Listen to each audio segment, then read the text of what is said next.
चुके हैं। अब बात करते हैं इटली के बारे में। कहा जाता है इटली की राजधानी कौन सी है, जो पीसा की मीनार कहाँ पे है, इसके बारे में डिस्कस कर लेते हैं। तो जो पीसा की मीनार है कहाँ पे स्थित है, तो ये भी इटली में स्थित है।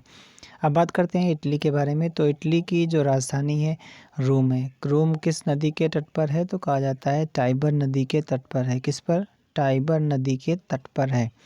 वेटिकन सिटी कहाँ पे स्थित है, तो रोम में ही स्थित है। कहाँ पे? रोम में ही स्थित है। और जो कहा जाता है विश्व खाद्य प्रोग्राम का जो हेडक्वार्टर कहाँ पे है, ये भी रोम में है। कहाँ पे? रोम में है।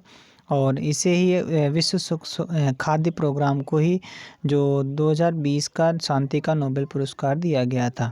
शांति का नोबेल पुरस्कार दिया गया था। और 16 अक्टूबर 1945 को इसकी स्थापना हुई थी। विश्व खाद्य दिवस 16 अक्टूबर को मनाया जाता है। आगे बात कर लेते हैं। इटली किस महाद्वीप में पड़ता है, तो यूरोपियन यानी यूरोप महाद्वीप में पड़ता है। और इटली की गंगा किसे कहा जाता है, तो पो नदी को कहा जाता है। किस नदी को? पो नदी को कहा जाता है।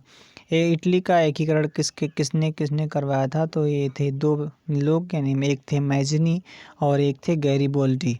और एकीकरण का तलवार किसे कहा जाता है, तो गैरिबोल्डी को कहा जाता है। यानी इटली का एकीकरण का तलवार किसे कहा जाता है, गैरिबोल्डी को कहा जाता है। आगे बात कर लेते हैं कि विसुवियस ज्वालामुखी कहाँ पे है, ये भी इटली में है। और एटना ज्वालामुखी ये कहाँ पे है, ये भी इटली में है। चलिए दोस्तों, आज के लिए इतना है। Thank you, thanks for watching, all the best.